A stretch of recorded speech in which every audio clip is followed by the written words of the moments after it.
And firstly, I'd like to take apologies. We've had apologies from Councillor Alan James and Councillor Garrett Lloyd-Williams. Are there any more apologies from members?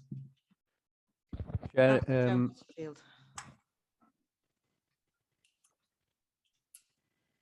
who has spoken? Who will? Councillor Rachel Flynn is just at the dentist. She'll be with us in about 10 minutes. Thank you. Councillor Hugh Williams won't be here today either. Councillor Cheryl Williams and Councillor Brian Blakely won't be with us this morning either, Chair. If Councillor Anton Sampson isn't on now, he'll be sending his apologies. He's not well at all, but he just might join us. Councillor Martin Holland, you have your hand raised. Yeah, it's okay.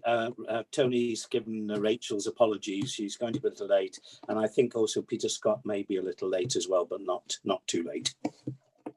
That's Thursday, Martin. Not today. That's Thursday. Thank you. Sorry, I can't see you, Peter. This is the problem with these short screens. Thank you. Right, moving on. Can we have any declarations of interest? Thank you, Chair. Members will be aware of the requirement under the Council's Code of Conduct to declare any personal or prejudicial interest in respect of any business to be considered at today's meeting. Such interest should be declared now or as soon as the councillor affected becomes aware that they have a personal or prejudicial interest in today's business. All members declaring an interest are required to state clearly what the interest is and to advise whether it's a personal interest or a personal and prejudicial interest as defined in the Code of Conduct. Any member declaring a prejudicial interest is required to leave the chamber for the duration of the business and can take no part in the proceedings. Members with a personal interest only may take part in the debate and any vote.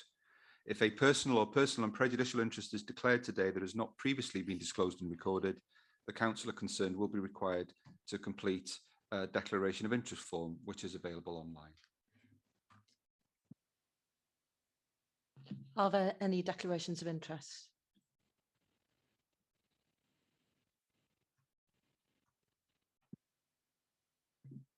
Moving on. Item number 3 on the agenda, urgent matters as agreed by the chair. I believe Councillor Paul Pennington has a question. Thank you, Chair. Yes, my question, and I believe Bobby Feely is going to answer it, is can you tell us how many individual refugees we are definitely taking in Denbighshire and when will they arrive? That's in relation to the Afghanistan crisis, of course. Thank you, Chair. I'm going to turn my video off just in case there's any interference. Thank you, Paul, for the question, and I'm sure it's something that a lot of people is on a lot of people's minds at the moment. So first of all, can I say our thoughts are with all those affected by the recent tragic events in Afghanistan, including all those living here, veterans, interpreters, other refugees concerned about family members back home. We have all watched in horror as events over the last few months have unfolded in Afghanistan, causing so much immense uncertainty for its people. I can confirm that Cabinet members discussed this situation regarding refugees from Afghanistan yesterday and have agreed that Denbighshire should increase our current commitment through the Global Resettlement Scheme to 10 families. This will enable us to offer housing and support to 5 Afghan families at this time, although this could well be extended if the situation and the scheme continues past the first year. This is in addition to the existing commitment to support 5 families per year under the existing Syrian and Universal Refugee Programme agreed a few years ago. One Afghan family has already been accepted and settled in Denbighshire over the last 2 weeks. Accommodation is currently being sourced across the county, initially in the private rented sector in line with the current refugee programme, and we have had a number of offers already ranging from single rooms to 5-bedroomed house. While we welcome offers of accommodation, it will not always be possible to make use of them due to the makeup of the individual families. Unfortunately, Denbighshire are not able to receive offers of furniture, clothes, toys, etc., but are working alongside other organisations who will try and find effective ways to use these thoughtful offers of help. The Home Office have announced a one-year funding programme for the Afghan scheme to enable local authorities to provide support for education and employment. In addition, they have indicated an ongoing commitment to support housing costs. The funding is similar to that received by the Council for the Syrian Vulnerable Persons Scheme, and members will be aware that we have used this very successfully, supporting 22 families over the past 5 years into suitable housing and education, with 3 individuals now in work and 1 undertaking their HGV licence. These have been supported by a dedicated mentor in Working Denbighshire, funded by the scheme. Cabinet members are pleased to be supporting Afghan families in line with the desire for Wales to be seen as a nation of sanctuary, to ensure the families can integrate within the Welsh communities from day one of arrival. We will do everything we can to put in place appropriate housing and a warm welcome so that our new neighbours will become important parts of our community, as many have done before. Given the housing situation, this will indeed be a difficult task, but one we have every intention of fulfilling. Each local authority across Wales is playing its part in supporting the Afghan programme. And whilst this commitment is in relation to Denbighshire, we are working regionally and at a strategic level to share knowledge and support as and when appropriate. Thank you, Madam Chair. Thank you, Councillor Feely. Has Councillor Paul Pennington a follow-up question? No, that was a very comprehensive answer. Thank you, Bobby. That's answered any questions I'm sure most of us would have had.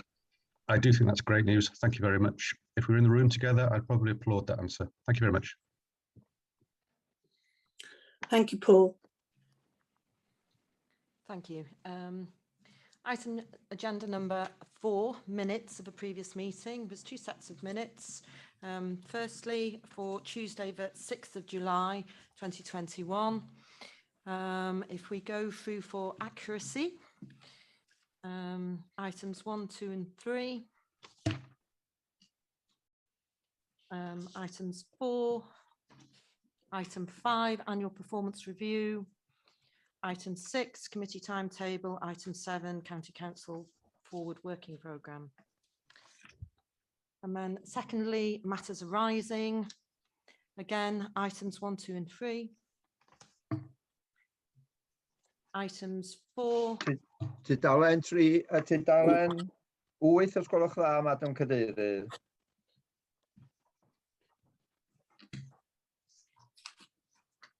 Right, go on, Councillor Mary Lloyd Davis. Diolch yn fawr. Hanner ffordd i lawr yr ail dudalen, sef dudalen 8. Bydd y syniadau ar gyfer prosiect yn cael safod gyda aelodau seneddol a bydd cyfle i drafod ac yn y blaen. Be di'r rhestr a dderbynwyd? Oes yna rhestr yn dangos faint o geisiadau sydd i'w derbyn?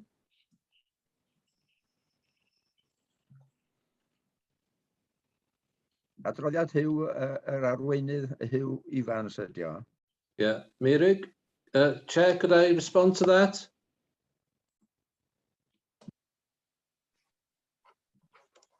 Sorry. Could I respond to that, Chair, please? Sorry, of course, Councillor Evans. Thank you for that. Diolch am y cwestiwn, Meirig. Fel ar ni egluro yn y member area groups ar ni trafod y prosiectau a gofyn wrth aelodau rhoi prosiectau ymlaen, ond rhai aelodau wedi gyrru prosiectau cyn y member area groups. Ar ôl y trafodaeth yn y mags, ar y swyddogion wedyn dechrau gweithio ar y prosiectau yna. So mae'r swyddogion gen y rhestr o'r prosiectau sy'n cael eu symud ymlaen ac yn gweithio trwyddo nhw. Os bydd y lot o prosiectau sydd ddim yn barod neu ddim yn cael eu derbyn i'r gronfa yma, bydd y swyddogion yn cysylltu hefo'r aelodau I gadw nhw gwybod pam ydy hynny a pam mae hynny wedi digwydd.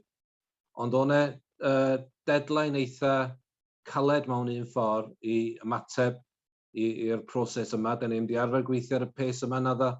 Ond erbyn ganol, neu dwi'n meddwl rhywbeth ar ôl yr 20 o mis Medi, bydd yn eitha clir a bydd ni'n dod yn ôl i'r mags hefo'r prosiectau fedrwn ni symud ymlaen.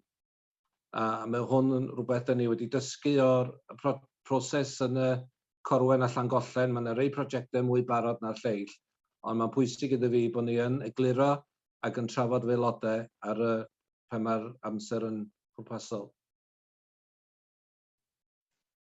Diolch yn fawr, Huw. Thank you. Moving on, page 10, page 11. Okay. Can I have a proposer and a seconder for a true and accurate record of the minutes of the 6th of July? Councillor Mary Lloyd Davis, proposer. Councillor Anne Davis, seconder. Thank you. And second set of minutes is for Thursday, the 22nd of July, for full council. Again, we will go through these for accuracy. Page 13, there's only one page. And for matters arising. No, councillors are all happy. Can I please have a proposer and a seconder? Councillor Hugh Evans, proposer, Councillor Peter Scott as a seconder. Many thanks, councillors. Moving on, item number 5, diversity and democracy. This is to consider a report by the Head of Legal, HR and Democratic Services to bring to the attention of members the WLGA's Diversity and Democracy Programme. Can I hand over to Officer Gary, to Councillor Hugh Evans, the leader, to introduce the subject. Thank you. Thank you, Chair. I'll be very quick. As you can see from the reports, the WLGA have done an awful lot of work to look at the challenges facing the diversity in local authorities, and I've given a flavour of the barriers that we all face. And it's important that it's the WLGA that have led on this in order for there to be a consistent approach across all 22 authorities in Wales. And it is a challenging agenda because it requires a lot of goodwill, and it requires a lot of people to be involved and having a genuine approach into addressing this issue, some of which will be the political parties as well, without delving too much into their business, but they do have a role to play in this. There's also a timely report as we approach the 22 elections. And if you are minded to support the recommendations, I would look forward to see the work of the Democratic Services Committee and to see what their proposals are for us as Denbighshire to become a more diverse council in the action plan. Nobody, Chair, could deny that this is an issue, and Denbighshire is not alone in facing this challenge. We therefore must play our part and show our commitment to being a diverse council. So I'll pass you on, if you wouldn't mind, Chair, now to Gary Williams, please. Thank you. Thank you, Chair. Thank you, Leader. Yes, as the leader said, the WLGA has had a working group looking at the barriers to participation with a view to increasing the diversity of council chambers, and it's also an agenda of the Welsh Government as well. The report that's before you has a number of appendices. The first appendix is a report that was presented to the WLGA Council with the findings of their working group. You'll also then have a letter at Appendix 2 that was signed by the leader of every political group represented on the WLGA, so it's a cross-party initiative. And thirdly, you'll see a draft declaration that the council would, we'd be asking council to make to commit to improving the diversity of representation in the council. As the leader said, this is a very broad agenda, and it's not something that any of the stakeholders can deal with alone. And there's a role for Welsh Government, there's a role for the WLGA, there's a role for the political parties, and there's a role for local authorities. And what we'd be asking council to do today, if you're minded to approve the declaration, is to ask the Democratic Services Committee to take a more in-depth look at the sort of work that we could do as an authority to encourage participation prior to the local government elections in 2022. So without wishing to take you through the detail of the report, there were just some key issues that the working group had identified, and they were the primary barriers as they saw it to participation. Firstly, there was a general lack of awareness amongst the public about the role and the contribution made by councillors, which the working group did feel had been helped somewhat by the pandemic, in that councils very much were the first port of call for the public in assistance in dealing with the pandemic. Another area was around the social media abuse that is aimed at councillors, and very often predominantly aimed at female councillors.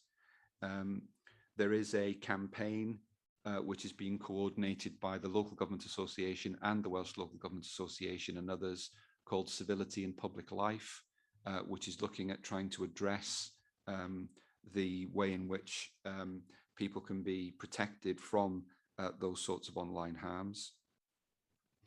Another area was training and development, and a feeling that some people felt that they didn't necessarily possess the skills or tools to become a counsellor and were unaware of the support that would be made available to them. And the time commitment, particularly the timing of meetings, making it difficult sometimes for people with caring responsibilities or people who had jobs or businesses that they had to run. Another area was around remuneration and the concern that councillors should be able to claim all of the salaries and allowances that are available to them without fear of criticism for doing that, in order to ensure that the role of councillor is something that's available to anyone who's interested in doing it, and not just to people who might be able to afford to do it. You'll see through the WLGA report that there are a number of potential actions there. Some of them will be clearly out with the scope of the local authority, and there will be matters for government. There'll be matters for political parties in terms of how they encourage people within their own systems to participate and how people get selected to be candidates. But for us, the key issues will be around improving awareness of the role of councillor, and we have over the last few council elections run roadshows to encourage people who are interested in standing or are potentially thinking about standing to come along and learn more about the role of the councillor, how the council works, what remuneration is available, what support is available, etc. And we've had the benefit of councillors who've come to give those meetings the benefit of their experience in order that they can pass on the things that they learn from becoming new councillors. We can also look at the flexibility of our meeting arrangements, remote working, those sorts of things which might make it easier for people who've got busy careers or family responsibilities to be able to take part. And we'll be able to provide some information to the public about the sorts of training and development that's available. So the WLGA, we're looking at what our induction programme will be for councillors following the 22 elections, and the WLGA is doing work along with the network of democratic services officers across Wales to come up with, if you like, almost like a national curriculum for councillors of training materials that they will provide and that can be facilitated locally. WLGA has produced its own mini website called Be a Councillor, which has lots of information and materials there for people. And we will be making sure that people are aware of the remuneration that's available to members, making members aware once they're elected of how that works and what further allowances, if they have caring responsibilities, that they may be able to access. So those are the main issues for the council. Clearly, there are a lot of actions in that report that are identified for other people, such as political parties and the government. But what we're looking for today is a commitment to the declaration in Appendix 3, which is, apologies, I'll get the, thank you, Chair, it's on page 51 of the pack. The Chair's on the ball, even if I'm not. If I just go through the declaration for you,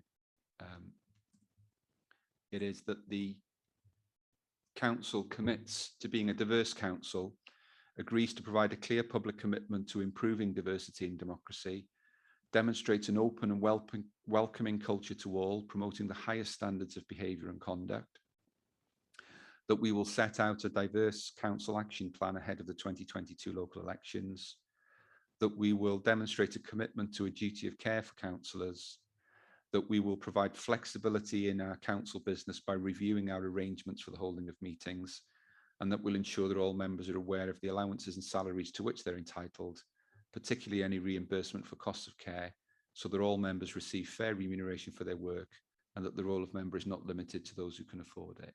So that's what we're looking for council to do today, is to endorse that declaration, and then we will take more detailed reports to the Democratic Services Committee and look at working up an action plan of activities before and after the elections, so that A, we can make people aware of what might be available to them, and then we ensure that we deliver it to them once the election's been held. I'm happy to answer any questions, Chair. I don't think I can usefully add anything else at this point. Thank you very much for your very comprehensive report. If I open it up to county councillors now. Councillor Martin Holland, I'm not sure whether that's a historical hand or whether that's a... Sorry, Madam Chairman, it is a historical hand, but I reserve the right to come back in a moment too. Thank you. Okay, thank you. Councillor Paul Pennington. Thank you, Chair. Just out of interest, a few years ago, I tried to work out what the sort of diversity makeup of our council was. You know, because as most of you know, I've been arguing for more flexible meetings for many, many years because I found it difficult to attend. We are currently using the flexible model, and my attendance has gone through the roof. I'm not the only one. Councillor Gareth Davis, or Gareth Davis MS, is beaming in from Cardiff, so I'm sure he's finding that quite useful to do both of his jobs. Has any work been done to work out the current makeup of the council in terms of whether it reflects our community or not? Thank you. Not detailed, and that's something that the Democratic Services Committee can look at. Clearly, just in terms of visually being able to look across the chamber, there's an underrepresentation of women in the council chamber. I would not necessarily be aware of any other protected characteristics that may be present in the chamber in terms of disability or sexuality, etc. But the important thing, I think, for us as a council is that we try and make sure that we get enough information out there to as wide a range of people as possible before the next elections, that they may not feel that participation in local democracy is for them, but at least if they decide that that's the case, they're doing it in full knowledge of all the information and support that's available to them. And our role, I think, is to encourage as much participation as possible. The council doesn't select candidates, and the council doesn't vote for anybody. We hold the elections, we take the nominations, and we count the votes. So there's clearly a role for political parties in terms of their processes, and you'll see that the WLGA report talks about things like having mentors within local political parties for people from underrepresented groups, etc. So I think that's work the Democratic Services Committee will do, I think, Paul, is to take a good look at what our current profile is to see whether or not it changes after the election. Thank you. No follow-up question. Thank you. Councillor Tony Thomas. Thank you, Chair. Yeah, one point I would welcome, actually, casting my mind back to 2017, Because I work for Denbighshire, even for nomination as a councillor, I had to give up my job. And I gather that now has changed, that you would now only have to give up your job if you were successful in the election.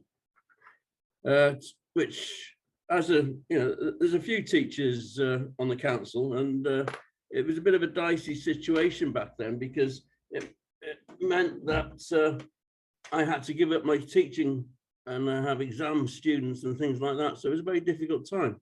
So I welcome the change on that. That I think that's a very positive move. But it's still a problem, though, if you are a Denbighshire teacher, or probably anybody working for Denbighshire, that you have to give up your job as soon as you're elected. Whereas other councillors working for different authorities could maintain their classes and, shall we say, resign their positions at the end of August. Thank you. I just confirm that's correct. At the last election, the rules were that if you worked for a local authority, you were disqualified from standing for election. The government did consult on changing that to allow people to be elected to a council and to continue working for it. There's some obvious difficulties with that. The consultation threw up. So the position now under the new act is that you can stand for election to the council that you're employed by. But if you're elected, you then have to resign your employment in order to take up your position as a councillor. So it's moved somewhat, but it hasn't moved the whole way. Thank you. That makes the situation clearer. Councillor Mary Lloyd-Davis. Diolch yn fawr, Parchu'r Cadeirydd. Troi tudalen 31 neu 11 hefyd yn y tudalen, ynglyn â taliadau, ni'n pwy fasa mentro ateb hwn, ond faint o frwdfrydau sydd gan Llywodraeth Cymru i osod trefniadau i gynghorwyr sydd yn colli seddau fel aelodau seneddol yn y ddau dŷ maen nhw'n cael arian os ydyn nhw'n colli seddi, aelod seneddol i Llundain ac i Gaerdydd. Felly, faint o frwdfrydau sy'n ag os neolwg o bydd hwn yn cael ei roi yn ei le? Diolch yn fawr. Fel dwi'n deall, mater i'r Llywodraeth di hwn, a maen nhw di ofyn, dwi'n meddwl, i'r panel annibynnol sydd yn edrych ar taliadau i aelodau i wneud papur iddyn nhw o be fos o'n bosib iddyn nhw wneud, ac os maen nhw isio wneud rhyw newid i'r trefniadau, a oes newid i'r ddeddf sydd gofod gael ei wneud, neu fedrwn nhw wneud o dan yr rheoladau sydd yn ei fiewn ar y funud, sydd o dan y mesur o 2011, lle sefydloedd yr panel annibynnol. Dwi'm yn gwybod os fydd o fiewn o gwbl, neu os fydd o fiewn cyn yr etholiadau flwyddyn nesaf, ond mae gwaith dwi'n meddwl yn cael ei wneud gan y panel i edrych i mewn i'r cwestiwn. Diolch yn fawr, Gareth. Dwi'n siŵr fydd gen aelod y Senedd rhywbeth i ddweud.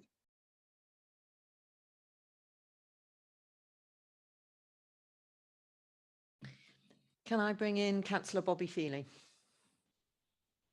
No. Shall we move on to Councillor Gareth Davis?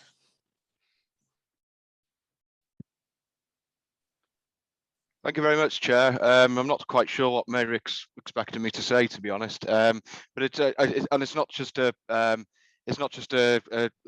question I've got really. It's more of a it's more of a point of order that I'm not actually beaming from Cardiff. I'm in the constituency office, and I think if we are being reflective and truly reflective of a community here in the council, then I think possibly we should be looking at where we're currently sitting on a virtual meeting and thinking, well, what coronavirus rules are currently in place to stop us sitting in that chamber, all of us, Parliament's back in sitting, when the summer recess is over next week for the Senedd, I think there's plans to have more members in the chamber.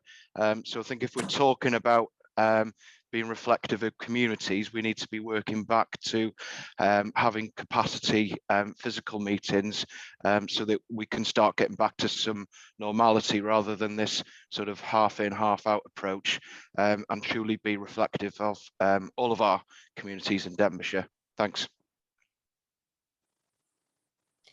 Thank you. Councillor Bobby Feely. Thank you, Chair. Yeah, just a few sort of thoughts, if you like, re the gender balance issue. We're not as good, we're below the national average here in Denbighshire on that, in that there's only 14 ladies or women, call us what you like, or not what you like, but however you want to put it. There's 14 out of 47. There's one cabinet member out of 8, and there's only one chair out of the 5 chairs.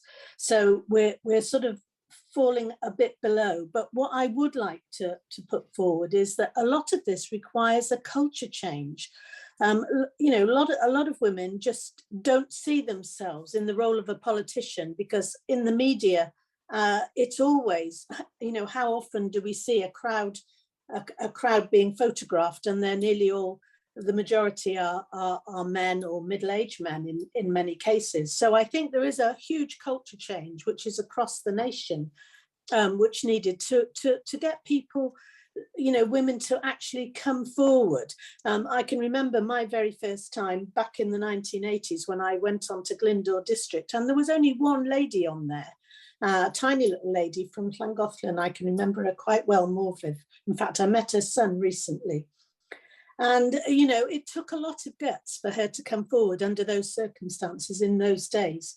So I do think the culture change is needed in the wider sphere, not just within the councils. I think the councils, given that people do come onto the council, I think the women, you know, do make quite a good mark, but you know, it's hard to get them to stand up and be counted.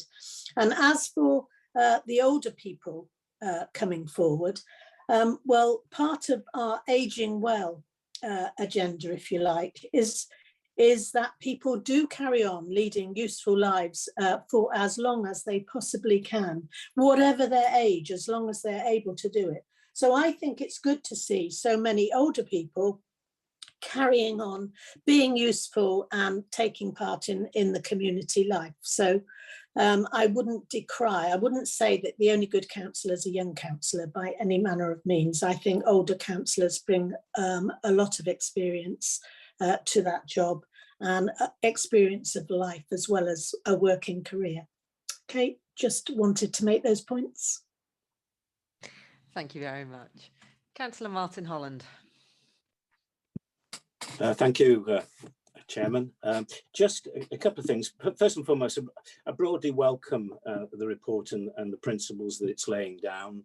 I think this is a move in the right direction, and it's for us all to be welcoming when we're looking at encouraging people to stand for councils. If one could say there's anything that's good come out of COVID, and there isn't much that has been good, the one thing is actually that it has meant that we've moved the sort of technology on, and that we have been able to meet remotely. Personally, I look forward to the day when we do return to formal meetings where we can get together, and how it's important those sort of chats before meeting over a cup of coffee with fellow councillors from all different parties. And I think we have lost some of that, because these days we come in remotely and we're straight into a meeting. But I do also believe, though, that it gives the opportunity for more people to stand, and if they can attend remotely for an hour or an hour and a half without taking up the whole of their day, then I think that's good news, and I think a lot of people will benefit from that. The other thing, just as a question, one of the headlines is abuse from members of the public. I think one of the things I have noticed with COVID, that not so much against myself, but I have seen more aggression against other councillors and things like that. Can I ask Gary, is there any feedback on that? Are you getting complaints from councillors about aggressive attitudes from members of the public towards them, just as a matter of interest? Anecdotally, yeah, not scientifically, but anecdotally, yes, I do know that there is a disturbing trend in respect of the way in which people interact with councillors and other public figures on social media. I think I referenced it earlier on. The LGA and the WLGA are running a civility and public life campaign, looking at producing materials for council and others in order to assist them in protecting themselves online, and also looking at what actions we can take in terms of public awareness, etc., of trying to deal with the abuse that is directed. And actually the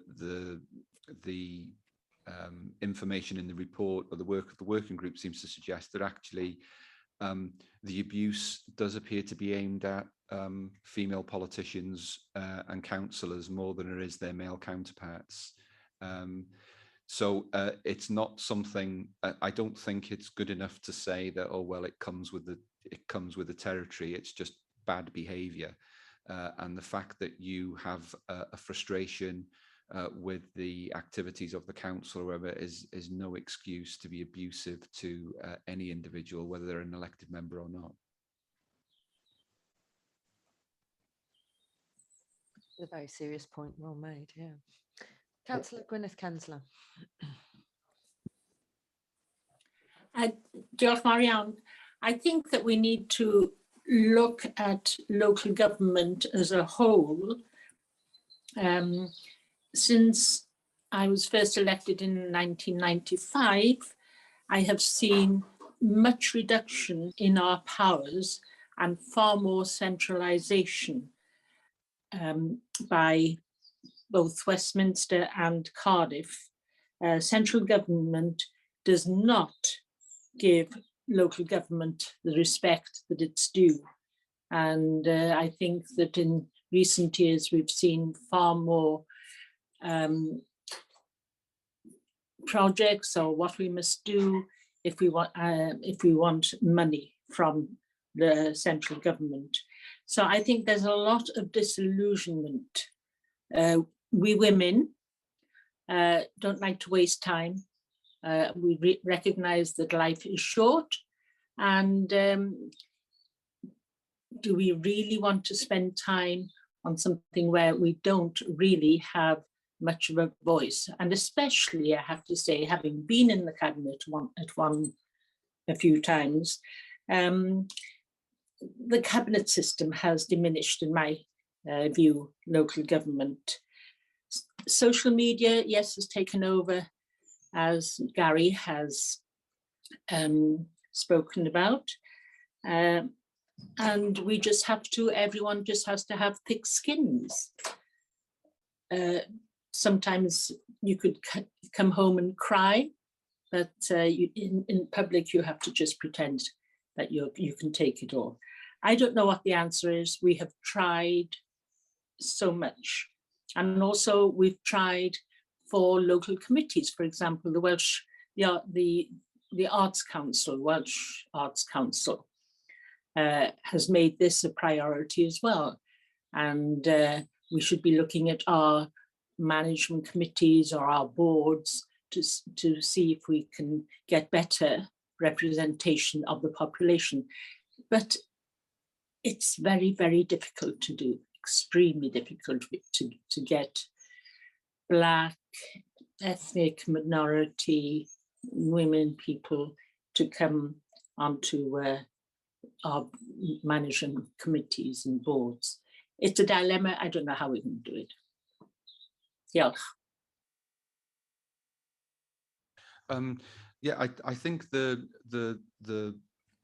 idea behind this initiative is to try and educate people who are interested in making some contribution to their community or to participating in democracy about the things that councils can do and the things that they do. I mean, the council provides a broad range of services, virtually from cradle to grave for people, many things which are incredibly important to individuals and communities are things that the council is directly responsible for.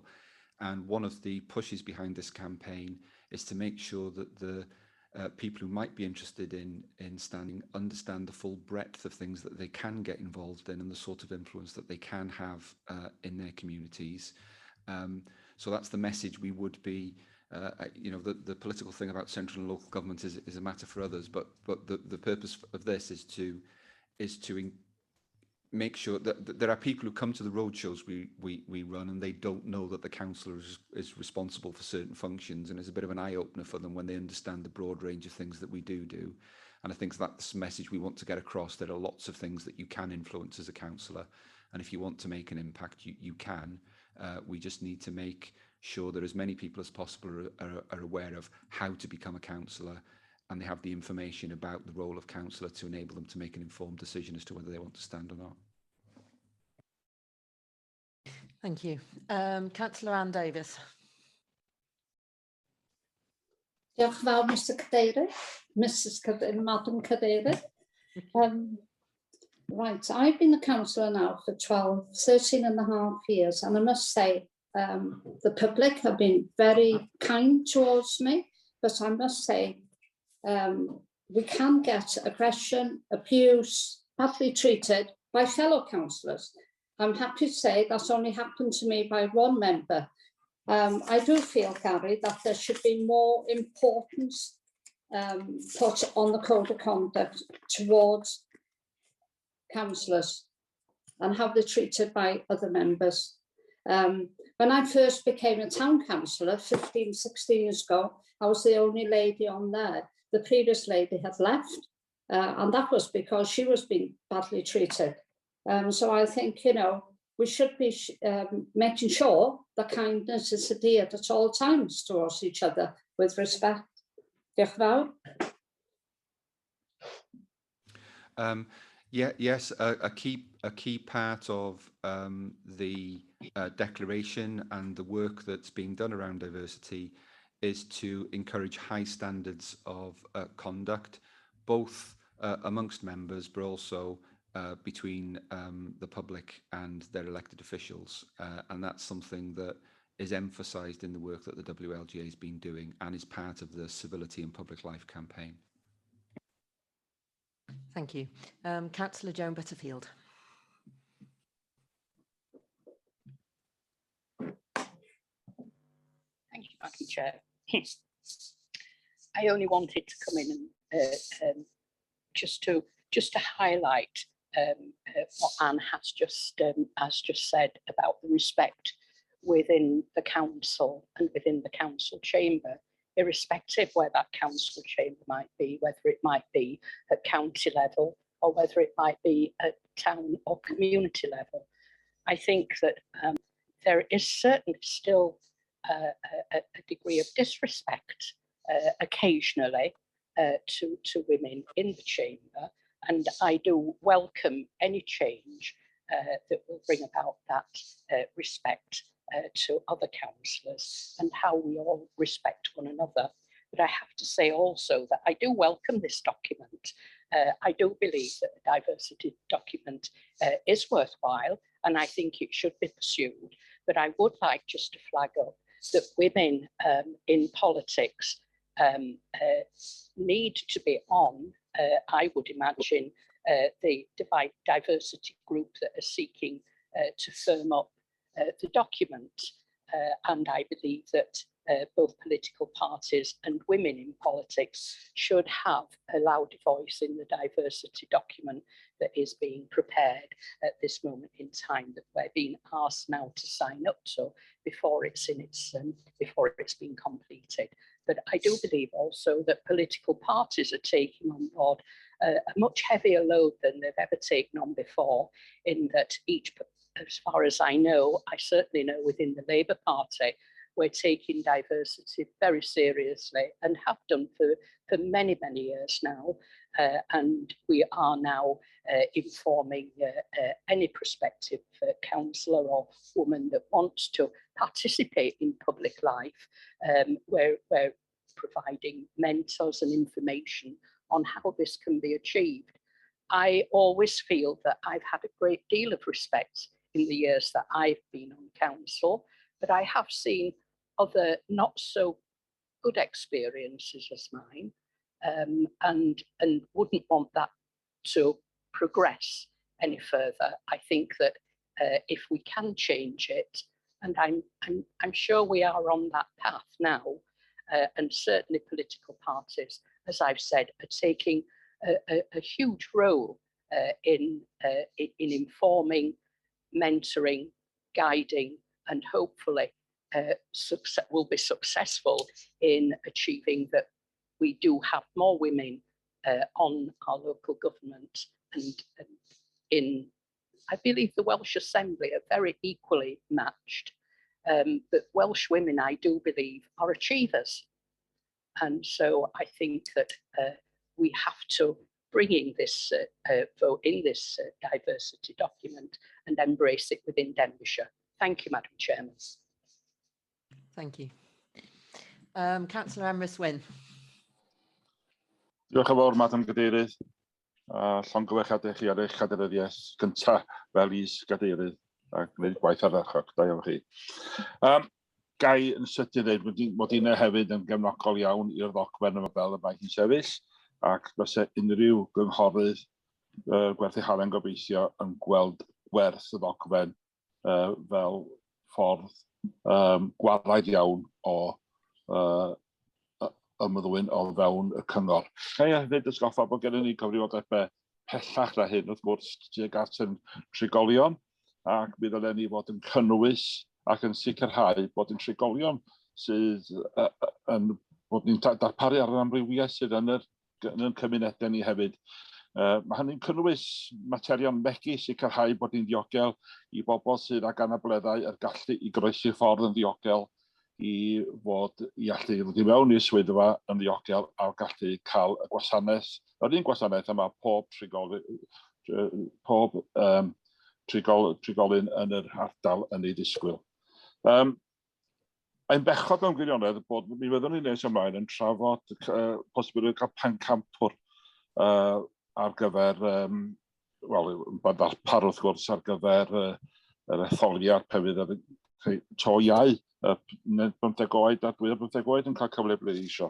Mae'n bechod mewn gwirionedd bod ni'n gorfod cael pencapwyr ar gyfer yr gwahanol grwpiau yma, oedd nhw'n grwpiau yr henoed neu'r bobl ag anableddau, dyle fod o'n naturiol bod ni'n gwneud hyn heb orfod meddwl, orfod cael gwasanaeth unigolion arbennig ar gyfer hyn.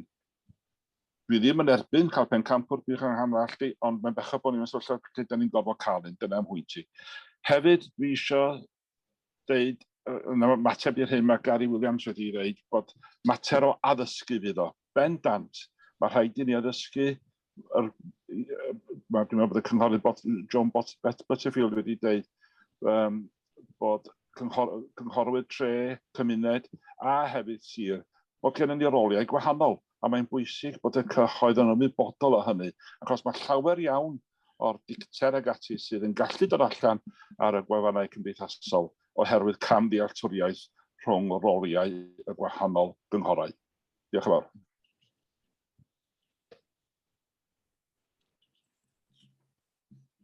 Thank you. And finally, Councillor Glan-Swingler. Good morning. Thank you very much. Just to quickly reiterate, this is not just about men or women or whatever sex. It's not about young or old. There's lots of other groups that we need to encourage as well. Disabled people, people with other underlying health problems as well that want to take part in what it is the council do. So I just wanted to make it, just point out that it's not just about men and women or young and old. There's whole you know, a whole nother level there as well of people that we could do with getting involved. Thank you. Thank you very much. Yes, Glenn, that's right. And clearly, when we talk about diversity and democracy, the agenda is to cover all protected characteristics. So that's race, ethnicity, age, gender, sexual orientation, disability, etc. And you will see in the WLGA working group document that's appended to the report that some work's been done at a national level, looking at whether there should be, for example, a fund that would assist people with disabilities who might have extra barriers to being able to sort of stand for election, to be able to help them with that. So that it's not just gender, there's a lot of work going on across a number of different strands. But the key thing really for us today is the council happy to endorse the declaration and to get the Democratic Services Committee to look at what practical things we as a council can do as our bit, if you like. Clearly there'll be other stakeholders like political parties, WLJ and government who will have other things to do, but it's just taking those practical steps of things that we can do. Thank you. And finally, Councillor Brian Jones. Yeah, good morning, Madam Mayor. That sounds good. That, and you, I must say, from other comments that have been made this morning, you look very at home sitting in that chair. So whatever happens in the future, I will look forward to looking in next year when hopefully you will be the chair of the council. I've got a question for Gary Williams, head of legal. You've mentioned workshops a couple of times. Will you circulate the dates of when these workshops are happening? Will it be feasible for members to come along, whether they're pre-selected, one from each political group? What's your response to that, Mr. Williams? Yeah, I think workshops. I think we called them road shows before. Whatever we call them, we'll be holding some events. We held more than one. We held them in different areas. I think we did one in Real and Prestatyn, we did one in Denby, we did one somewhere else the last time. And what we do is it'll be a general call out to the public. We'll promote them through our comms team. Come and find out what it's like to be a councillor, what's involved, what sort of time commitment, what support you'll get, what remuneration is. And what we've had previously at these events is councillors who've come along and have volunteered to speak about their experience. So the document talks about people, particularly from underrepresented groups, maybe coming along to say, these are the barriers I found, these are the ways I got round them, or these are the hurdles that I still find difficult. Getting people who were newly elected this time to come and talk to people about their experience of going through the process, both the sort of selection campaign and then how they found their feet as a councillor after being there. And we also, I think, had a cabinet member last time as well to talk about the different aspects of the role that come with being a cabinet member. So the idea is to give people as broad a picture as possible of what life as a councillor is like, warts and all. We don't try and sell them a dream. we do encourage people to talk about the difficulties that they've experienced as well, because we want people who, if they're deciding to stand, they're committed to it, they understand the pros and cons, and they've made that decision. But what we want to do is to make as much of that information as possible to as many people as possible, so that they can decide whether or not they want to get involved with all the information. Yeah, fine, Gary. I'll totally put my name forward then. Yeah, I would eagerly like to go on one of them road shows. Thank you. Thank you. Thank you very much. If there's no more questions, can we please go now to the recommendation? 3.1, the council notes the contents and actions outlined within the WLGA council report and letter contained in appendices 1 and 2. 3.2, that the council commits to being a diverse council and supports the principles set out in the draft declaration in Appendix 3. And 0.33, that the Democratic Services Committee is tasked with developing a diverse council action plan ahead of the 2022 local government elections. Can we now go to the vote? Oh, can I have a proposer, please? Yeah. I'll Proposer, propose. Councillor Mark Young. Seconder, Councillor Bobby Feely. What I suggest, members, is I would suggest this might be something you'd be able to do by affirmation of the meeting. So I think if you ask if everyone is in favour and then just ask if anybody's against, rather than going to a Zoom ballot for this, unless anybody feels particularly strongly that they want to go to the vote. But perhaps best just to ask, it's been moved and seconded, is anybody against it? As advised by Gary Williams, if it's been moved, proposed and seconded, are there any councillors opposed? I take that from your silence that all are in favour. Thank you very much, councillors. Moving on to item number 6, notice of motion. This is proposed by Councillor Tony Thomas.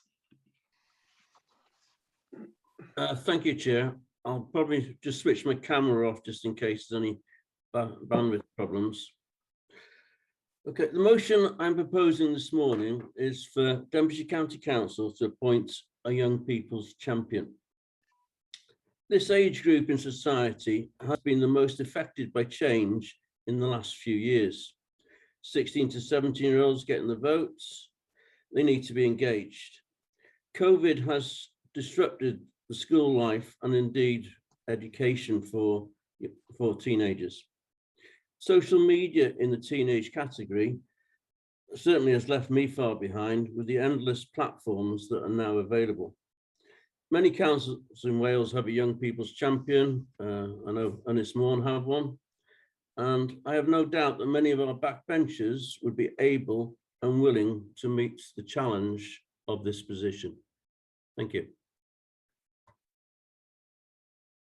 Thank you very much. Councillor Paul Pennington, have you got a question? Thank you, Chair.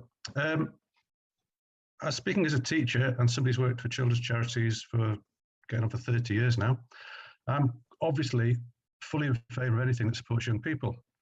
I do find it slightly ironic that this motion has been put forward by a member of the Conservative Cabinet, a very active member of the Conservative Party in Cabinet, should I say. I'd just like to point out that according to research by the Joseph Rowntree Foundation, published just before the pandemic, 30% of children across the UK are living in poverty as a direct result of Conservative austerity. And before the Labour Party reflect on that, it's an even higher figure in Wales. There's 31% of children living in poverty in Wales. Child poverty in Denbighshire rose to the highest level in 6 years before the pandemic. 4,110 children in Denbighshire are living in poverty. That's 20.5% of our children. More than 54,000 food bank parcels went to children in Wales in that year. According to the Trussell Trust, around 2,000 children in Denbighshire rely on food banks to survive. That figure does not include the many independent food banks. Current forecasts of what's happened during the pandemic means that is far, far, far worse. But whilst I would support anything that supports young people, I do find it slightly ironic and disingenuous that a member of the Conservative Party has put this forward today. Thank you. Councillor Rachel Flynn. Thank you, Madam Chair. I just wanted to say, I was thinking about what people have been saying this morning and also last night. Do you think we could maybe call it Young Person and Diversities Champion? Because then we're covering all people in a minority position. Would that be plausible, do you think? Over to Gary Williams. Okay. It's entirely up to members. We haven't had a seconder yet, but I was going to come in at one point just to, if you like, set some of the historical context in respective champions and the role of champions in the authority. A few years ago, County Council made a decision that it didn't want to have any more standalone champion roles than were already in existence at that time. And those were the older people's champion, the homelessness champion, the carers champion, and the learning disabilities champion. And that any other champion roles that were mooted either by government or elsewhere should be roles that were taken on by the relevant lead member. Now, clearly, there's nothing to stop council changing its mind in respect of that, but I do just need to point that out. In terms of the suggestion that the role of the champion be different, what I would suggest would be that if members are minded to look into the role of a champion in respect of young people or any amended title, there actually it would probably be better for us to bring a proper report to council, setting out what a potential role description might be for any such champion, and for members then to make a decision as to A, whether they wanted that role, B, how it should be conducted either by lead member or by a backbench member, and if it was for a backbench member, then to take nominations, etc. in advance. So I think if we're going to get, I don't mean to be disrespectful, but if we're going to get bids of changing the role, then I think you would be best served having a report on the role of champions generally coming back to council, and we can explore perhaps with members and the Democratic Services Committee what the nature of those roles should be.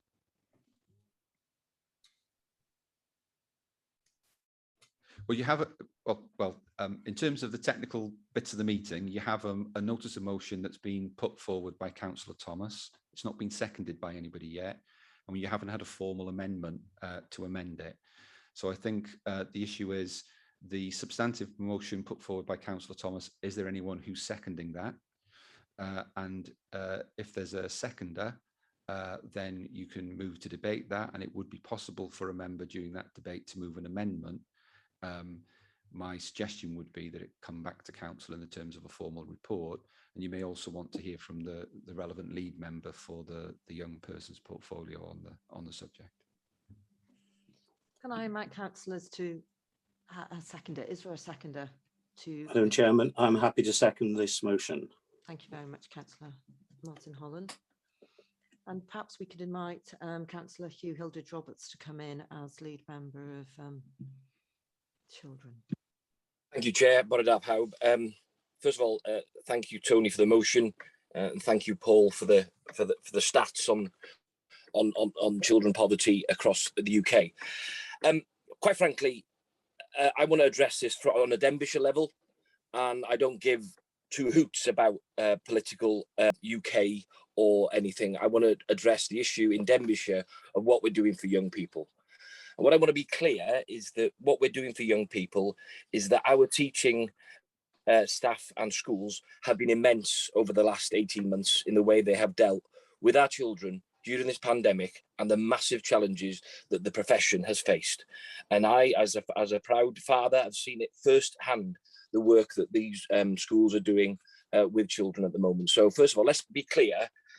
I don't take this as a bashing about what Denbighshire are doing, because, you know, we proudly boast that our referrals of children during the pandemic have bucked the national trend and gone the other way and have reduced. So we must get great pride in that, in the work that our schools are doing. You know, do I think we need a young people's champion? Well, if I'm being honest, no, at this time, because if I wasn't considering the up and coming election, because as I said, I think we do a really good job, but I think there may well be merit in having somebody leading that engagement, the 16 to 18-year-olds in Denbighshire over the next 6, 7, whatever months we've got left, because I think it's a massive gap. You know, I've got a lad who's 15-year-old, and, you know, he'll be 16 next year, and I don't think at this moment in time that he's fully engaged in the political arena to understand the merits. And I think somebody said, I think it was Gary earlier, you know, when I bring the school children in for their school visits, and I explain to them, I ask them, what do the council do? Some of their teachers don't even know what the council do. You know, and I explain to them when they go to school in the morning, they drive on council roads, they walk on council pavements. You know, when it's snowing, the road is cleared by the council. When they go to the library, it's the council. When they have food in school, it's the dinner lady, it's the council, it's the teachers that paid. There are so many things that children don't know. And I remember having a debate with Bobby Feely in my early years as a councillor. And it was on the closure of a well-on. And she said to me, well, you never responded to the consultation. And at the age of whatever I was then, late 30s, why would I work? Because the consultation was social care, but that didn't mean anything to me because my mum is already dead, and it didn't trigger at that time because I wasn't educated enough. So where I think there is merit here, look, let's take the politics out of this, guys. Let's look at what we're doing for the best of Denbighshire. Is that I don't care if it's a Tory applied, whoever's put it forward. Let's put a paper together looking at the merits of getting a backbencher to help me, because I can't do it on my own, to engage youngsters 16 to 18 over the next few months, so that we get a good turnout of the election and hopefully engage them more in politics. And what we've discussed today already is actually some of them might want to stand one day to become a councillor and tick all the boxes that we want to tick. So as a lead member, I don't take it as a bash on the portfolio, because I think that the staff are doing a sterling job, the same as our schools. But I do think there could be merit in working around a young people's champion just to engage the youngsters for this, because we are on completely new ground here. Diolch. Thank you. Councillor Ardwell Roberts. Diolch Mrs Cadeirydd, diolch yn fawr iawn i chi, na i'n sychwel chi ar ôl y gwyliau. Y cwestiwn sydd gen i ddigwyr ydy'n Nghylchyn, mae o bach yn hwyr yn y cyfnod yma, cyngor yma, mi ddylsa fod i dod o'n blaen ni'n hynt. Ond un peth sy'n bwysig i mi, mae llawer o'r plant yma yn iaith Cymraeg gynta. Os ydy hyn yn digwydd, dwi'n gobeithio y bydd y person yma sydd yn cymryd y swydd yn ddwyieithog. Diolch yn fawr.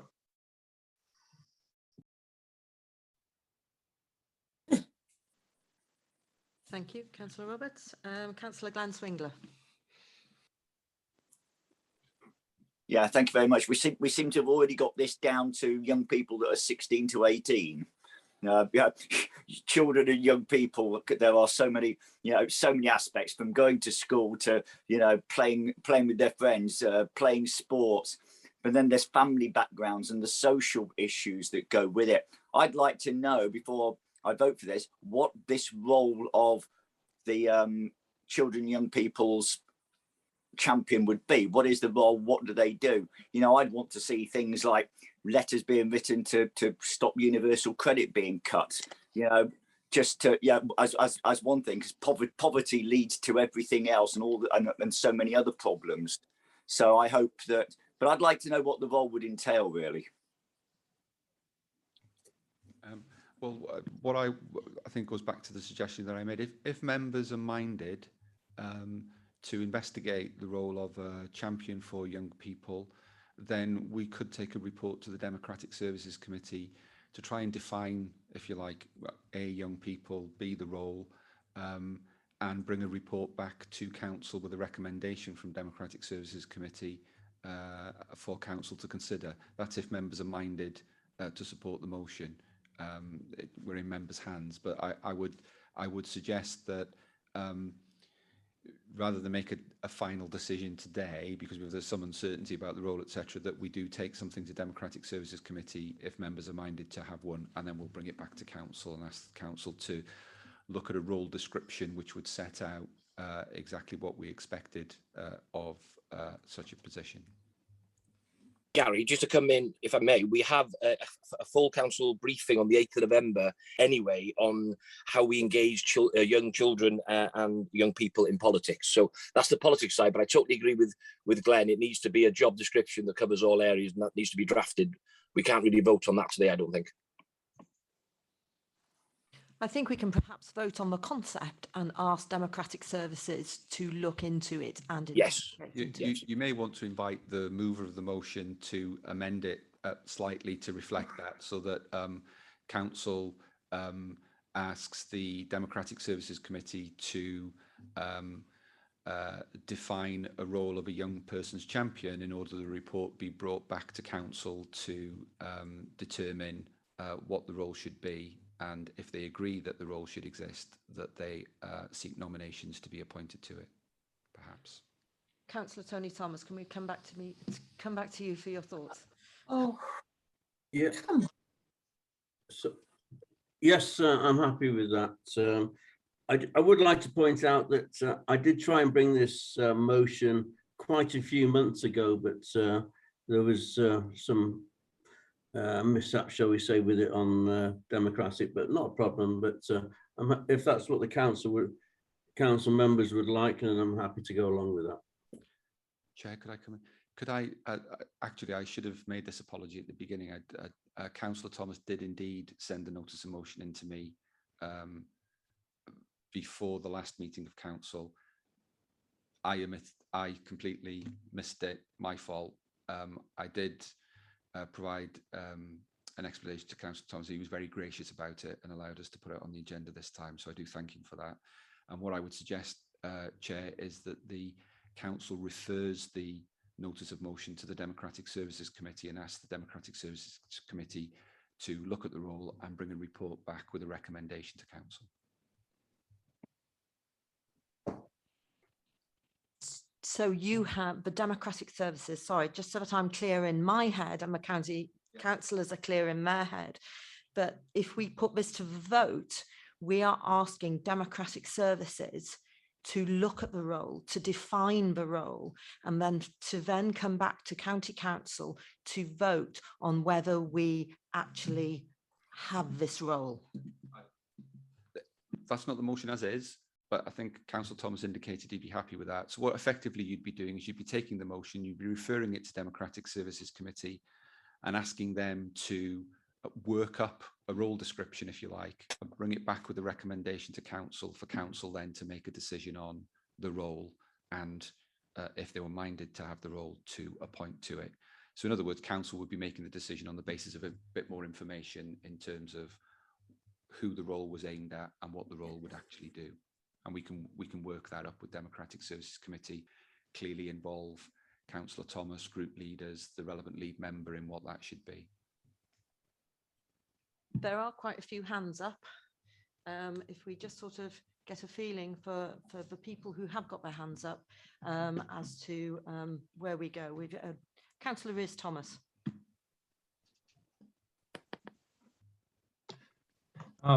Thank you very much. I've actually taken my hand down now because I did have a few things prepared to say.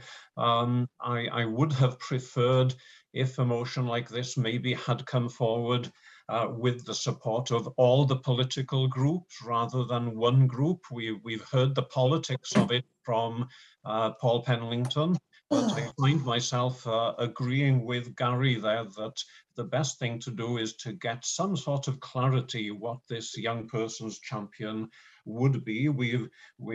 As an ordinary member, I'm already have a responsibility as a corporate parent. I feel that as a ward member, I am inclusive to children and young people. Many of the school governors, we are very, very involved with this. And the next layer, as Gary Williams has suggested there, is that we do have cabinet responsibilities for schools, for young people in care, for keeping young people safe in the community. This is far more than just appointing someone this morning or deciding on the role this morning of having a young people's champion. So I would support this amendment that this goes to Democratic Services and comes back for a full debate when we know what we're discussing. And hopefully when it does come back, it can come back in a form that will have all party support. Okay, thank you. Thank you. Thank you, Christine. Thank you, Chair. Thank you. Councillor Joan Butterfield. Thank you, Chair. I thought Rhys summed that up quite well, and I was very happy with Gary Williams' way forward. So I was going to bring my hand down, but after being asked by you, I do need to just say a couple of things. I do believe that this has to be taken out of the political arena, but I do believe what Paul Pendleton said about these stats that were in existence and representing one of the most deprived wards in the whole of Wales. And I certainly don't wear that as a badge. I have to look at child poverty within my ward, and child poverty, I've got to say, is soaring. So I do hope that we do take into our debate whenever this happens in looking at a new champion, that they are au fait with the universal credit cuts and how severe this is. out in areas of deprivation such as Brill, Denbigh and others within Denbighshire. But in principle, I do agree that this should be come back to full council with a full report that would be compiled, looking at all the issues and how certainly a champion can actually forward the ambitions of what we're trying to achieve, or what the councillor that proposed it is trying to achieve. So I do look forward to this full report on this role. But I also have to say that we all have, we've got school champions, we've got school committees, and I'm sure we should connect with them to be able to give some support to whoever is the champion, because they have an awful lot to offer. School committees, school councils are most important, and I do believe every school has one. So that's all I have to say, Chair, but thank you, and I will take my hand down now. Thank you for bringing me in. Thank you. Councillor Bobby Feely. Yeah, thank you, Madam Chair. Just to give a bit of context, back in 2008 or 9, I can't quite remember which, I took on the role of Older People's Champion because the Older People's Commissioner wanted to have every council to have an Older People's Champion. This became statutory to have an Older People's Champion within the 22 local authorities in Wales, and everyone has got one. And with that came, you know, it was the first thing I did was to have a look at, you know, the job spec, if you like, the job description of that. The first line being something along the lines of everybody over 50, which shocked me rigid at the time, I can remember thinking. But anyway, since then, the other champions that local authorities have, and we have 4 all told in Denbighshire, is at the discretion of the local authority. I did have a word with Gary, and I'm sure he will remember, a couple of years ago to say, can we work up champions role description, not just children's, because at the time we didn't have a children, you know, and I'm in favour. I think that would be a good idea. At the time we didn't have a children's champion, but Gary was going to get the roles of champions, a job spec drawn up. So I wonder, Gary, if it would be possible at the same time as pulling together a role for the children's champion, whether or not you could do a similar specification for all the champions outside of the Older People's Champion, which I'm no longer the Older People's Champion. That's passed on to another councillor now, Ellie Chard, who does a grand job. But, you know, perhaps we could use this as an opportunity, Gary, to sort of make the roles more specific to each of the roles we put forward. And on the children's champion, if I can just say here, I can remember when I first became a governor at Rose Street School in Ruthin, going to the Children's Council to ask questions. And my goodness me, did they ask me some questions? So, you know, they've got a really good grip of what to ask and what's important to them. So I don't think we should discount any age group. Maybe we could even have one of those people outside, one of those young people outside of the council to be our champion and to speak up for young people. You know, it's just food for thought. Thank you. Councillor Amryswyn. Dyna ni, diolch yn fawr iawn. Mae drafodaeth wedi mynd ymlaen yn arbennig, dwi'n meddwl mewn ffordd arbennig, a mi fyswn ni'n hapus iawn i eilio yr gwelliant, fel y mae Gary wedi awgrymu yn ei gyfraniad dwytha, bod y rôl yma, bod y penderfyniad yma'n cael i'w ohirio nes awr o adroddiad yn ôl. Dyn ni wedi cyfeirio at Young People's Champion, dyn ni wedi cyfeirio at Children's Champion. Mae yna gategori arall, mae yna young adults hefyd, mae yna oedolion ifanc hefyd. Dyma'r bobl fydd yn pleidleisio, 15 oed i fyny. Dyma bobl fydd yn pleidleisio am y tro cyntaf gobeithio mis Mai nesaf. Mae rhaid i ni addysgu ar draws yr ystod oedrana. Rhaid cychwyn bron iawn o'r ysgol gydradd drwad i'r hyd pan nhw'n paratoi i fynd am i'w colegau ag ati. Yn llwyr, dwi'n cytuno be mae Gary wedi dweud, a mi faswn ni, fel ydy'r hyd cynghorydd Rhys Thomas hefyd, faswn ni'n hoffi gweld yr gwelliant yma yn cael ei basio. Dwi'n gwybod bod cynghorydd Tony Thomas wedi derbyn y gwelliant, ac dwi'n ymwybodol bod yna neb wedi eilio y gwelliant, so dwi'n hapus i wneud hynny os wedi yna di'r dymuniad. Ond os gwelwch yn dda, gawn ni edrych yn ofalus ar sut y byddwn ni yn paratoi y dinasyddion ar gyfer yr etholiadau sydd i ddod, a hefyd yr rhai i'r dyfodol, ac hefyd, wrth gwrs, as ddod yn gynghorwyr ei hunain yn y dyfodol hefyd. Diolch yn fawr.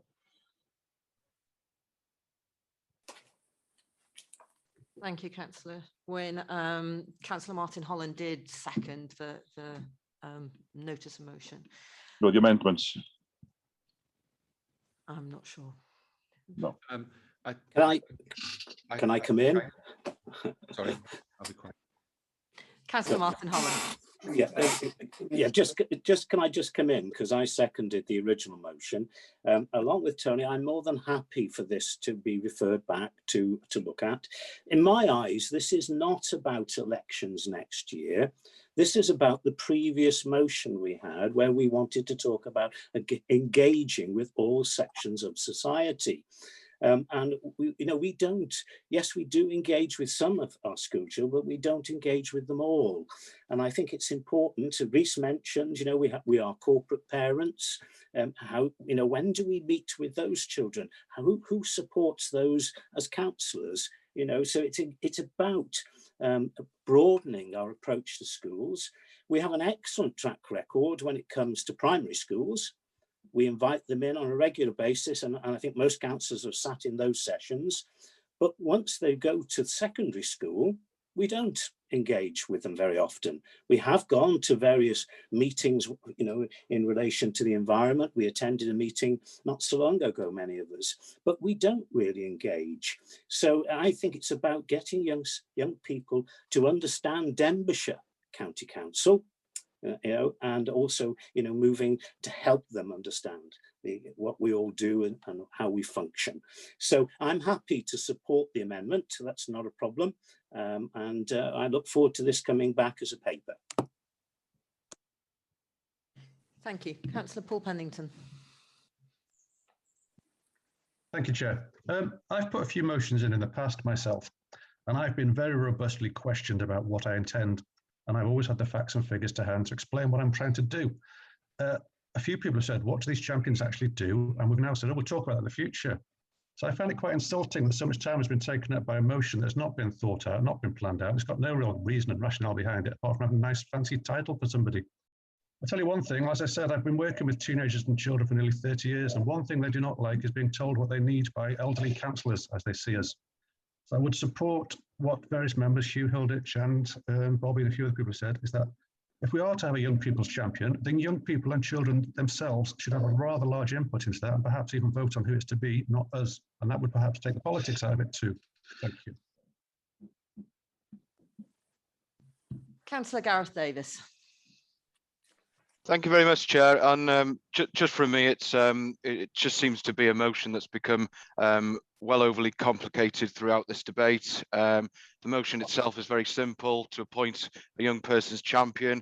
In my mind, that's anyone under the age of 18 who falls into the remit of Denbighshire County Council services, education, social services, and whatever else may be there. So I would have been happy to support Tony's motion as it originally stood, but it looks like it's going another way. But yeah, I think it's been overly complicated. And I think it would actually be nice for the role holder, once elected, to actually work with young people to form that position after being appointed in a role and have some autonomy away from the council. I think that would be nice and a little bit more authentic than it going to bureaucratic scrutiny committees and meeting after meeting to define a job description that is under the title of subtle political statements that have been made during this debate today. Thank you very much. Thank you. Councillor Hugh-Irvine. Thank you. Everybody. Yeah, well, of course, naturally, one supports in principle everything that's been said this morning, and I support the motion and the fact it's been seconded with amendments. But it concerns me that really there's an element of kicking this into the long grass here, as Gareth has just touched on, that, you know, we've got, I think what has stimulated this discussion probably is the fact that there are elections coming next year. There are people who will be entitled to vote who maybe wouldn't have been 5 years ago. We want to make them more aware of the issues, and that's absolutely great. But I really think by the time we put this through our own democratic where we want to be and then actually you're breaking up. Sorry, I'll take the camera off. Sorry, there we go. So we get to the point where we all get to where everybody's trying to get this morning. We're going to go into a democratic process which isn't going to make a big contribution to political activities in the spring of next year. But be that as it may, it's good that we get to young people in principle. Can I also mention that the Welsh Government did introduce something called a Welsh Parliament, where I know there are young people appointed for their various areas to that. And is there a possibility here of linking in with those young people? Because they're obviously committed already to the principle of the democratic process. They may have something to offer to our thinking about having a young person's champion. So that might be something else to think about. But I look forward to seeing what comes out of it. But I fear, as already been said, that we're getting too complicated, and it's going to take an awful long time to come out with something that's going to be acceptable to all concerned. Thank you. Thank you. Last two speakers now. Cadeirydd, ga I ddod I mewn yma, dwi'n cynnig bod y cynnig wedi ei ddiwygio yn mynd ymlaen. Mae hwnna'n reol sydd gyda ni, a dwi'n cynnig bod o'n mynd i'r bleidlais.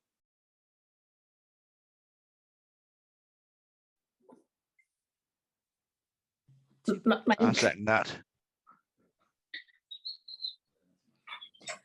I'll have the last two comments from Councillor Gwyneth Kensler and Councillor Brian Jones. Mae'r rheol yn deud, the question will be put. Mae rhaid I hwnnw gael ei dderbyn ydy, Gary?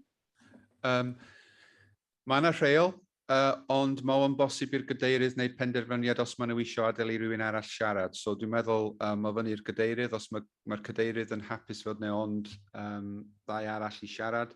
Mae yna hefyd limit ar yr amser da ni'n gael I trafod motion o hanner awr, a da ni bron enne, ond mae gennym ni chydig o funudau yn ôl. So fy nghyngor I ydy mae fyny'r cadeirydd os mae hi'n hapus I adael i'r ddau siaradwr ola I siarad.